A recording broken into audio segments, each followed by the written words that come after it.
ప్రియమైన దేవుని పిల్లలారా, ప్రభు అయిన యేసుక్రీస్తు నామంలో మీకు నా వందనములు. మన జీవితంలో కొన్నిసార్లు మన శరీరం, కుటుంబం, ఆత్మీయ జీవితం అన్నీ చెడిపోయినట్లు అనిపిస్తుంది. ఏ మార్గం లేదనిపిస్తుంది. కానీ దేవుడు మనతో ఏమంటున్నాడు ఈరోజు తెలుసుకుందాం. ఈరోజు దేవుని వాగ్దానము 2వ రాజుల గ్రంథము 20వ అధ్యాయం 5వ వచనం. 2వ రాజుల గ్రంథము 20వ అధ్యాయం 5వ వచనం వాక్యం ఇలా ఉంది: నేను నిన్ను బాగు చేసేదను అని. ఇది యెహోవా మనకిచ్చిన అద్భుతమైన వాగ్దానము. దేవుని స్వరము స్పష్టంగా చెప్తుంది, నేను నిన్ను బాగు చేస్తాను అని. మనిషి బాగు చేయలేని చోట, డాక్టర్లు, మనుషులు, పరిస్థితులు ఎటువంటి మార్పు చేయలేని చోట దేవుని శక్తి పనిచేస్తుంది. పరిస్థితులు ఇంత కష్టమైన, మనుషులు ఇంకా మార్పు లేదు అని అనుకునే చోట దేవుని శక్తి పనిచేస్తుంది. మనిషి అసాధ్యం అనుకునే చోట దేవుడు సాధ్యం చేస్తాడు. దీనికి బైబిల్ మొత్తం సాక్ష్యాలే, కానీ దాంట్లో 2-3 మనం చూద్దాం. మొదటిగా లాజరు యేసయ్యకు చాలా ప్రియమైన స్నేహితుడు. అతడు అనారోగ్యంతో చనిపోయి 4 రోజులు సమాధిలో ఉంచబడ్డాడు. ఆ సమయంలో అతని అక్కలు మరియా అలాగే మార్తా నిరాశతో, ప్రభువా, నీవు ఇక్కడ ఉంటే మా సహోదరుడు చనిపోయేవాడు కాదు కదా అని ఏడుస్తూ అన్నారు. అకార్డింగ్ టు సైన్స్, ఒక డెడ్ బాడీ 3 days తర్వాత అది కుళ్ళిపోతుంది. కానీ యేసయ్య సమాధి దగ్గరికి వచ్చి ఒక్క మాట అన్నాడు, లాజరు బయటికి రా అని. అంతే, చనిపోయిన లాజరు తిరిగి బయటికి వచ్చాడు. ఈ సంఘటన మనకేం చెప్తుందంటే, మరణం కూడా యేసయ్యకు అడ్డంకి కాదు. నీ పరిస్థితి చచ్చిపోయినట్లుగా ఉన్నా ఆయన వాక్యానికి శక్తి ఉంది, తిరిగి బ్రతికించడానికి, పునరుద్ధరించడానికి. అలాగే రెండోదిగా బర్తిమై ఒక పేదవాడు, మార్గం ప్రక్కన కూర్చొని భిక్షం అడిగేవాడు. పుట్టినప్పటి నుండి గ్రుడ్డివాడు.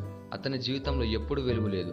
కానీ యేసయ్య ఆ మార్గాన వెళ్తున్నాడని విన్నప్పుడు బలంగా కేకలు వేశాడు, దావీదు కుమారుడా, యేసు, నాపై కరుణ చూపుము అని. జనాలు వచ్చి గద్దించారు, కానీ అతడు ఇంకా బలంగా కేకలు వేశాడు. యేసయ్య అతన్ని పిలిచి అతని విశ్వాసాన్ని చూసి వెంటనే అతనికి కళ్ళిచ్చాడు. ఈ సంఘటన మనకేం చెప్తుందంటే, ఎవరు ఆశించని చోట శాశ్వతమైన లోపంగా కనిపించే సమస్యను కూడా యేసయ్య బాగు చేయగలడు. మనకు అసాధ్యం అనిపించిన దేవునికి అసాధ్యమైనది ఏదీ లేదు. మూడోదిగా, యెరూషలేములోని బెతెస్దా కొలను దగ్గర చాలా రోగులు పడుకొని ఉండేవారు. ప్రతిసారి నీళ్లు కదిలినప్పుడు మొదటిగా దూకిన వాడు బాగు కాగలడు అని వారు నమ్మేవారు. ఒక మనిషి 38 సంవత్సరాలు వికలాంగుడి అక్కడే పడుకొనున్నాడు. అతడు తన స్థితిని మార్చుకోలేకపోయాడు. సహాయం చేయడానికి ఎవరూ లేరు. యేసయ్య అతని దగ్గరకు వచ్చి అడిగాడు, నీవు బాగుపడవాలని కోరుచున్నావా అని. అతడు తన సమస్యను చెప్పాడు. కానీ యేసయ్య ఒక్క మాట అన్నాడు, లేచి నీ పరుపెత్తుకొని నడిచి పొమ్ము అని. వెంటనే అతడు స్వస్థత నొందాడు. ఈ సంఘటన మనకేం చెప్తుందంటే, ఎన్నో సంవత్సరాలు మారని సమస్యలు ఉన్నా ఒక్క మాటతో యేసయ్య మన పరిస్థితిని మార్చేస్తాడు అని. సమాజం వదిలేసిన ఆయన మాత్రం మనల్ని వదలడు అని. ఈ వాగ్దానాన్ని మన జీవితానికి ఎలా తీసుకోవాలంటే, మొదటిగా నమ్మకం కలిగి జీవించాలి. లాజరు చనిపోయిన మార్తా అలాగే మరియలు యేసయ్యను నమ్మారు. రెండోదిగా, సహనంతో ఉండాలి. బెతెస్దా వద్ద ఉన్న మనిషి 38 సంవత్సరాలు ఎదురు చూశారు. కాబట్టి మనం కూడా సహనం కలిగి జీవించాలి. మూడోదిగా, ప్రార్థనలో నిలబడాలి. బర్తిమై వలె నిరంతరం దేవుణ్ణి పిలవాలి. నాలుగోదిగా, దేవుని వాగ్దానంలో నిలబడాలి. మనసులో వచ్చిన అనుమానాన్ని విడిచి దేవుని మాటను గట్టిగా పట్టుకోవాలి. ఈ వాగ్దానాన్ని మనం స్వతంత్రించలాగున మనం ప్రార్థన చేద్దాం. మమ్మల్ని మిక్కిలిగా ప్రేమించిన ప్రియా పరలోకపు తండ్రి, నీకే కృతజ్ఞతాస్తుతులు, వందనాలు చెల్లించుకుంటున్నాం ప్రభువా. ఈరోజు నీ వాగ్దానం ద్వారా మాతో మాట్లాడినందుకు నీకే ధన్యవాదాలు చెల్లించుకుంటున్నాం ప్రభువా.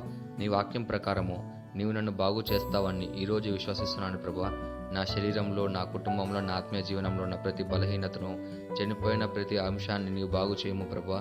నాలో సందేహాన్ని తొలగించి నీ వాక్యంలో నమ్మకంతో ముందుకు సాగేటట్లు కృపనివ్వమని ప్రార్థిస్తూ యేసుక్రీస్తు నామమున అడుగుచున్నాము తండ్రి, ఆమేన్.